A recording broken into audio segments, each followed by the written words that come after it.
আজকে আপনাদেরকে ধ্বংস করে দিতে পারে মুসলমান জাত খুব বোকা। এমন একটা লোক আনবে ভারতের, সেই লোকটার ধরুন বিশাল শিক্ষিত, বিশাল পণ্ডিত, বিশাল তার কুরবানি আছে, বিশাল তার এডুকেশন আছে, ডিগ্রি আছে, সব কিছু আছে। তার নাম ধরুন গোলাম মোহাম্মদ মুর্তজা ওয়াইসি। ভাই মোর্তজা সাহেব দাঁড়িয়েছে, ওকে আমাদের ভোট দিতে হবে না, আল্লাহকে মুখ দেখাবো, একটা ভোট আমাকে দেবেন না। কেন? আপনাদের ভোটটা ভাগ করেই দেওয়ার জন্য এই যে ব্যবস্থাটা হয়েছে। যদি আমাদের চিফ মিনিস্টার দিলীপ ঘোষ হন, আমরা তো বাঁচতে পারবো না। এর চেয়ে আর স্পষ্ট কথা আমি কিছু বলতে পারবো না। তিনি এসে বক্তব্য না, আপনার যাকে ইচ্ছা হবে তাকে ভোট দেবেন মুসলমান ভাইরা, আপনারা আমাদের লোককেও দিতে পারেন, যাকে মন দিতে পারেন, তার ভোটটা ভাগ হলেই তুললাম। তো আপনারা নিজে যদি নিজের ছুরি গলায় দেন, কিছু করার নেই। আমি রাজনীতি করি না, এমএলএ হওয়ার শখ আমার নেই, এমপি হওয়ার শখ আমার নেই, মিনিস্টার হওয়ার শখ আমার নেই। মিনিস্টারের যে সম্মান, মুখ্যমন্ত্রী যখন ফেল করেন তখন তাকে চিঠি লেখে যে তুমি কাঁচকলা রান্না করে খেও। তুমি একবার বলেছিলে না যে অভাব অভাব বলছো, খালি ভাত খেলে হবে, ভাতের পরিবর্তে কাঁচকলা খেতে পারো না, তা তোমাকে কাঁচকলা পাঠালাম পার্সেল করে খেও। তখন মুখ দেখাতে পারে না। কিন্তু একটা চিফ মিনিস্টারের চেয়ে আমার সম্মান কম না বেশি? সত্যি করে বলুন। আমি এটা করলাম না, রাজনীতি আমি করব না। আমার ছেলে একবার বলেছিল, একটা ছেলে, আব্বা একটা পার্টি করা ভালো। কোন পার্টি করবে? এমন পার্টি তাহলে করো যেটা অসাম্প্রদায়িক।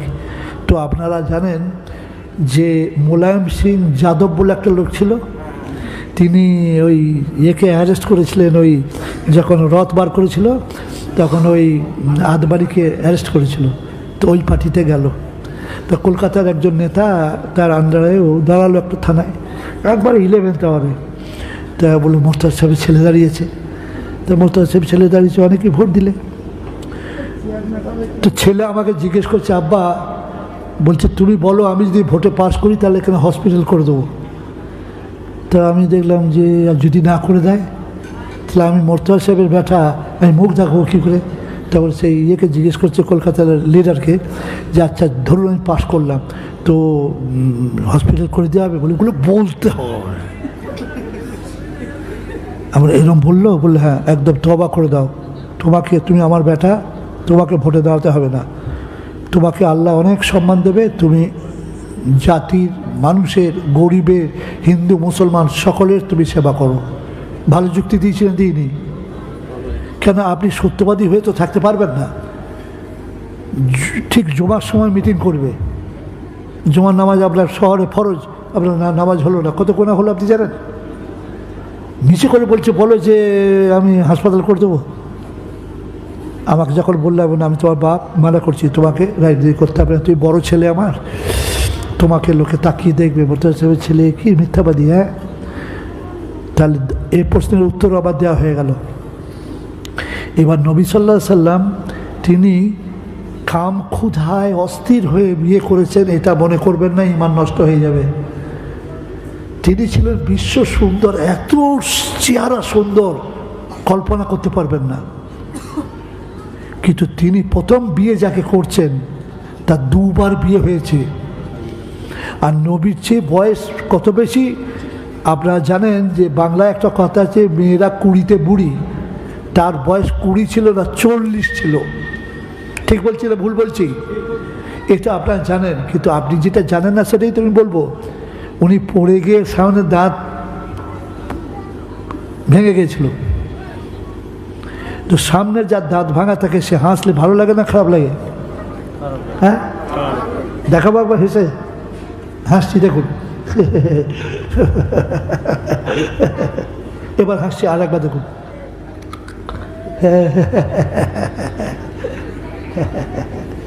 ভালো লাগছে না বাজে লাগছে? বাজে লাগবেই। তাকে নিয়ে সারা জীবন কাটিয়েছেন। যতদিন সেই বৃদ্ধা মহিলা বেঁচে ছিলেন, কোনো বিয়ে তিনি করেছিলেন? একদম যখন 65 বছর বয়সে তিনি মারা গেলেন, তারপরে আল্লাহর অর্ডার হলো বিয়ে তুমি যেখানে প্রয়োজন মনে করবে করো, কিন্তু যেন বিধবা হয়। সব বিধবা মেয়ে বিয়ে করেছেন। আমরা বলি বিধবা দেওয়ার ব্যবস্থা করে গেছেন ঈশ্বরচন্দ্র বিদ্যাসাগর। কোন ইডিয়েট বললে হে বিধবাদিকে বিয়ে করা খুব দর্শনীয় ছিল সারা বিশ্বে, কি বাংলায়, কি বিহারে, কি উড়িষ্যায়, একবারে দাঁড় ভাই দাঁড়টা লাগে। মনে রাখবে একটু, ছেড়ে তো আমি তোমাদেরকে নাতি পোতার মতো দেখি আমি কথা বলছি, বুঝতে পেরেছ? তাহলে বেশ বুঝতে পারছেন, একটা কুমারী মেয়ে তিনি বিয়ে করেছিলেন, একটা। কি নাম ছিল তার? আয়েশা রাদিয়াল্লাহু আনহা। তার বয়স ছিল 7 আর নবীর বয়স ছিল 41। কেন করেছে? হয় হি ডিড ইট। যে উত্তরটা দেবো সেই উত্তরটা আপনার সারা জীবনে ক্যাপিটাল হয়ে থাকবে যদি আপনি মনে রাখতে পারেন। তবে এটা আপনি শিখলেন কোথায়? না বইয়ে পেয়েছি, আর না আমাকে কেউ শিখিয়েছে। আমি আল্লাহর কাছে কাঁদি যে আল্লাহ একটু উত্তর কী হবে। আল্লাহ আমাকে উত্তর যখন জোগান আমি সেটাই সাপ্লাই করি, বুঝতে পেরেছেন? আমরা সাধারণ মানুষ, আমাদের পরীক্ষা সাধারণ হবে না অসাধারণ? উত্তর দেন, মুখ খুলুন। উত্তর নেই, সাধারণ। নবীরা অসাধারণ, তাদের পরীক্ষা হবে অসাধারণ না সাধারণ? যে কথা শুনলে আপনি চমকে যাবেন। নবীদের পরীক্ষা এমন হয় তাকে হারাম কাজ করতে অর্ডার হয়, হারাম কাজ। এটা কোনো মৌলবী বিশ্বাস করবে না। বলতে বলতে মাথা গোলমাল হয়ে গেছে। নবী আবার কোনো হারাম কাজ করে? হ্যাঁ, অর্ডার করতে পারেন। প্রমাণ দিতে পারবো না তো আমি কি এখানে খই ভাজা খেতে এসেছি নাকি? প্রমাণ দিতে পারবো না তো আমি এসেছি মরতে এসেছি এখানে? বলুন, মানুষ খুন করা ছোট পাপ না বড় পাপ? আল্লাহ বললেন, ইব্রাহিম লাব্বাইক হে আল্লাহ, তোকে আমি পরীক্ষা করবো। বলে করুন, আমি তৈরি আল্লাহ, আপনার জন্য আমি তৈরি। তুমি পৃথিবীতে কোন মানুষকে সবচেয়ে ভালো বাসো? তুমি সত্যবাদী ছিলেন না অসত্যবাদী? উত্তর দিন। বলে আমার ছেলে ইসমাইলকে ভালোবাসি। কেন? সে আল্লাহওয়ালা, আপনার আমার ভক্ত, আপনার জন্য যে কোনো মুহূর্তে প্রাণ দিতে পারে। আর আমি বাপ তার, আর আমার বিবি তার মা এত অবিডিয়েন্ট যে কোনো দিন আমাদের কথার বাইরে যায় না, শরীয়তের বাইরে এক পাও চলে না। বলে আমার অর্ডার, তুমি তাকে অমুক জায়গায় গিয়ে নিজে হাতে ছুরি ধরে জবাই করে দিও। আর যদি তোমার মনে মনে একটু লজ্জা টজ্জা হয় বা মায়া হয়, চোখে কাপড় বেঁধে নিও। সঙ্গে সঙ্গে রাজি হয়েছিল না হননি? উত্তর দিন। সঙ্গে সঙ্গে রাজি। আর চোখে কাপড়, সংক্ষেপে বলছি, খুব সংক্ষেপে না বলে থাকতে পারবে না। জবাই যখন করছেন তখন জবাই করলে যে সে একটা আওয়াজ করে, ফ্যাঁ আওয়াজ করে, সে আওয়াজও হচ্ছে। আর গরম রক্তগুলো কবজিতে যখন লাগছে বুঝতে পারছেন শেষ হয়ে গেল। তারপর যখন দেখলে যে আর আওয়াজ নেই, তখন জানলে ছেলে হয়ে গেছে। চোখ খুলে দেখছে দেখি ছেলেটা তো দাঁড়িয়ে আছে ওখানে। আমি তো তাকে হাতে পায়ে বেঁধে এইখানে জবাই করেছি। এই তো জবাই হয়েছে একটা দুম্বা, মানে ভেড়া জাতীয় একটা ভেড়ার চেয়ে একটু বড় হয়, দুম্বা। তো এসব ঘটনাগুলো হাদিস কোরআনের না আমি বানিয়ে বলছি? তাহলে আল্লাহর নবীকে হারাম কাজ করতে বলা হলো। এইবার নবীর পরীক্ষা হচ্ছে মুহাম্মদ সাল্লাল্লাহু আলাইহি সাল্লামের।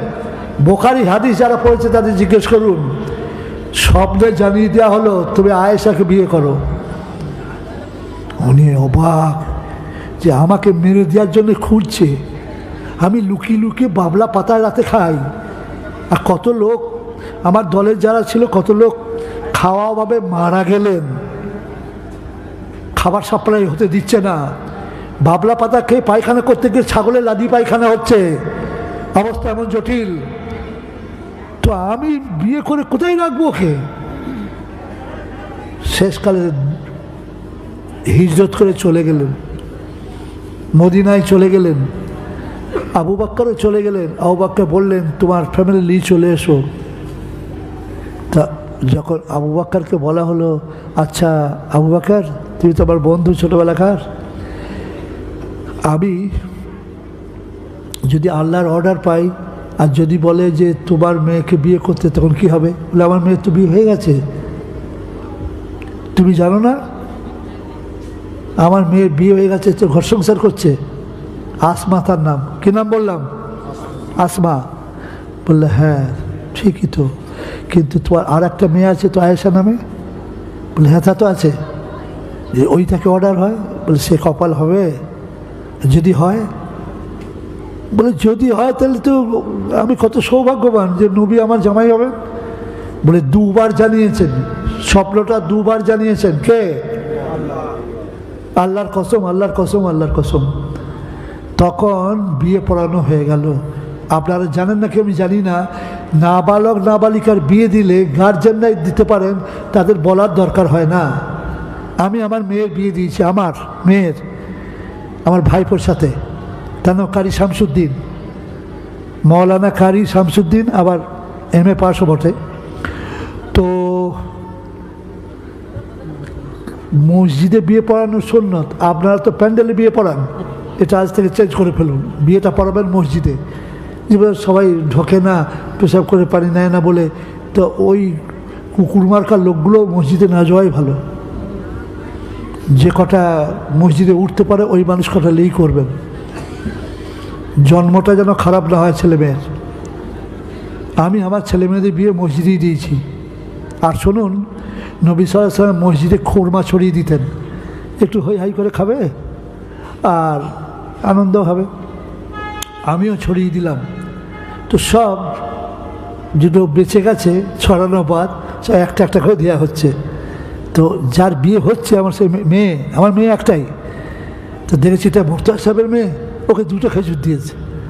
ও আবার ওর মাকে বলছে, মা খেজুর দিচ্ছে, কার বিয়ে হচ্ছে, আমি একটা খেজুর খাচ্ছি, আপনার জন্য একটা এনেছি, আপনিও খান। তা আমার মেয়ে দিয়েছে, আর আমার বিবি খেয়েছে একটা, আর ও খেয়েছে একটা। কিন্তু ও জানে না যে বিয়েটা ওরই হচ্ছে। নাবালক নাবালিকার বিয়ে হলে গার্জেনকে অধিকার দেওয়া আছে, তারা বিয়ে দিতে পারে। কিন্তু অ্যাডাল্ট হওয়ার পর, প্রাপ্তবয়স্ক হওয়ার পর যদি সে বোঝে যে আমার স্বামী মাতাল বা ডাকাত বা খুনি, তাহলে সে তাকে তালাক দিতে পারে। এটা বোধহয় জানেন না আপনারা, এটা জেনে গেলেন। সে বলতে পারে আমার বাপ দিয়েছে, আমি ওটাকে বাদ দিলাম, তালাক হয়ে যাবে। সুতরাং হজরত আয়েশা রাদিয়াল্লাহু আনহা যেদিনে বালেগা হয়েছিলেন, সরকার আইনে বালেগা হয় মেয়েরা 18 বছরে, আর পুরুষরা বালেগ হয় 22 বছরে। তো আল্লাহর কসম, এটা সরকার আইন, এটা আল্লাহর আইন নয়। আল্লাহর আইন যেদিনে মেয়েটা ঋতুমতী হবে, in that moment she is an adult girl. আমি ঠিক বলেছি না ভুল বলেছি? এইসব কথাগুলো আপনাদের শেখা হচ্ছে। মুখস্থ বলতে পারবেন না, কাজের সময় সব মনে পড়বে না, পড়বে না, সব মনে পড়বে। এটাই একটা জলসার সময় যদি একটা মাস্টার ডিগ্রি হোল্ডারের মতো তার জ্ঞান না বাড়ে, তো কী ঘোড়ার ডিম তাকে শেখালাম গো, কী শেখালাম তাকে? মনে রাখবেন যে হুজুর সাল্লাল্লাহু আলাইহি ওয়াসাল্লাম কোনো অপরাধ করেননি। যেদিনে তিনি ঋতুমতী হয়েছেন, সঙ্গে সঙ্গে আবু বকর রাদিয়াল্লাহু আনহু হুজুর সাল্লাল্লাহু আলাইহি ওয়াসাল্লাম খবর দিলেন, তুমি কেন জানাতে এসেছো এটা? হুজুর, আমার মত, ইটস মাই পার্সোনাল ওপিনিয়ন, যে আপনার কাছে যদি আমার মেয়ে থাকে, তা তার যা প্রচণ্ড ক্ষমতা সম্পন্ন স্মৃতিশক্তি, সে অত্যন্ত তাড়াতাড়ি কোরআনের হাফেজা হয়ে যাবে। আর হাদিস আপনার কাছে সাহাবীরা সব শিখছেন, আমার মেয়েও তো আপনার কাছে হাদিসগুলো শিখবে, বিশাল পণ্ডিত হয়ে যাবে। হলেও ঠিক তাই, একদম ক্ষিপ্র গতিতে উনি কোরআন মুখস্থ করে নিলেন, আর ক্ষিপ্র গতিতে উনি বিশাল পণ্ডিত হয়ে গেলেন, বিদ্বান হয়ে গেলেন। বিদ্বানের স্ত্রীলিঙ্গে কী হয় বাংলা? বিদুষী, বিশাল বিদুষী হয়ে গেলেন। তো বলে আপনার প্রমাণ দিতে হয়, ইয়াস আই ক্যান প্রুভ ইট। প্রমাণ কি? প্রমাণ হচ্ছে চারজনেই যখন বেঁচে ছিলেন নবী সাল্লাল্লাহু আলাইহি ওয়াসাল্লাম ইন্তেকালের বাদ, একটা হলো আবু বকর, একটা ওমর, একটা ওসমান গনি আলী, চারজনেই বেঁচে। আবু বকর তিনি খলিফা, আর বাকি তিনজন ইনি মরে যাওয়ার বাদে হবে।